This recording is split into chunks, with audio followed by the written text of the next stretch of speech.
Alice and Greta, a tale of two witches. Stephen J. Simmons, illustrated by Saidi Mori. Once, a long time ago, two witches lived on top of a mountain. Although they both looked out at the same view, they saw things differently. Alice's outlook, like her cloth, was always rosy. Greta, on the other hand, was always on the lookout for trouble. She dressed in her poison green in color. She liked to think was as a portrait as her personality. Oh, how different Alice and Greta were. Alice and Greta had known each other ever since they were little witches at Mildred Major's School of Magic. There they had learned the same spells, the same curses, the same chants. Chant knees, dragon flash, donkey breath, spider sneeze, in the same bruise. They just used their magic differently. Whereas Alice's spells were simply enchanting, Greta's were devilishly diabolical. Greta never did her homework and often didn't listen in class. She was misbehaving as usual. The day the class learned the most important lesson of all. Time passed, and before long, it was graduation day.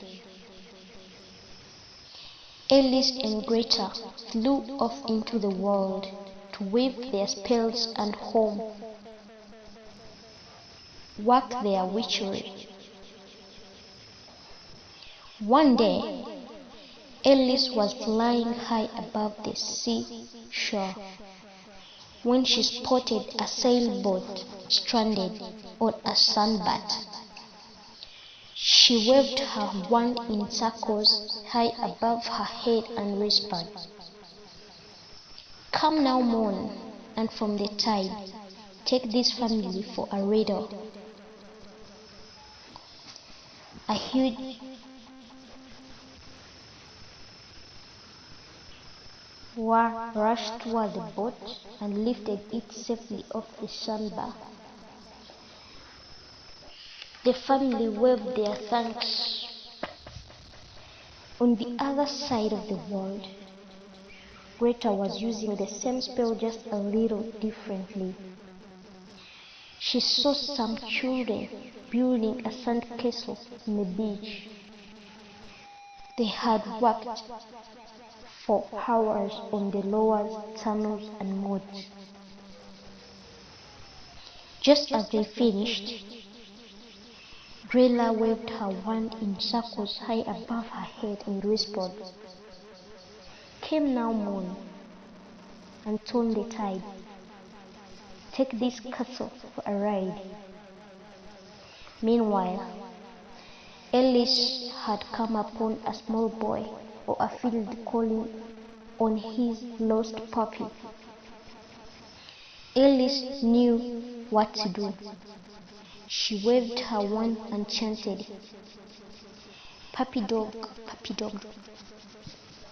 A sheepdog pump bounded out of the woods and into the grateful boy's arms.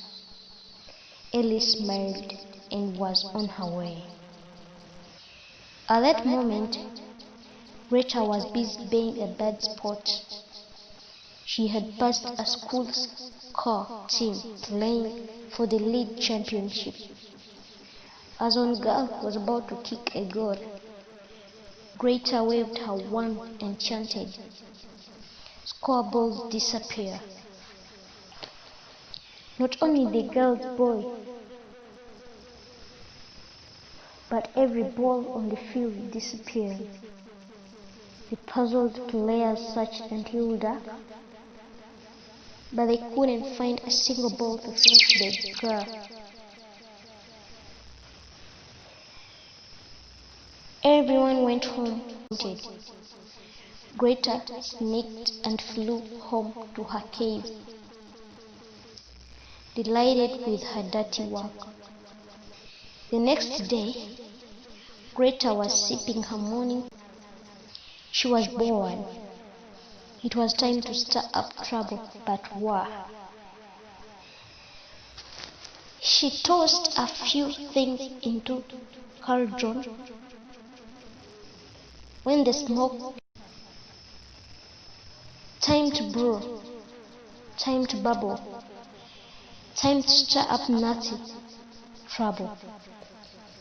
In the boiling portion, she saw a school playground and children happily playing.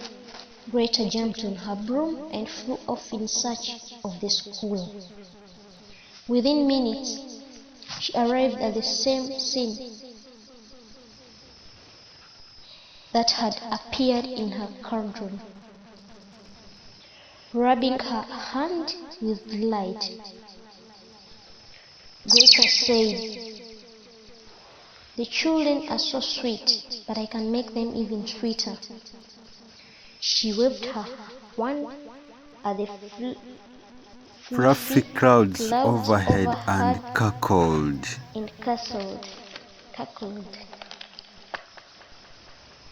With a crash and a flash, The fluffy clouds overhead rained millions of melting marshmallows onto the children.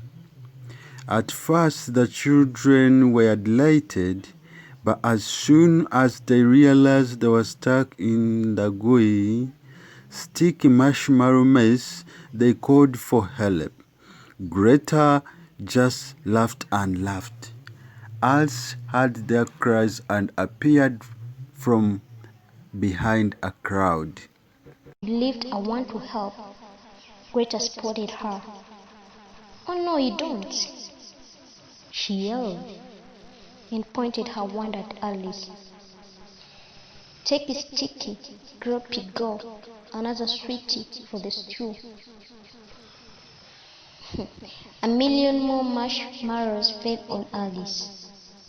Before she knew it, she and her broomstick were pulled to the ground and stuck fast in an easy sticky mess.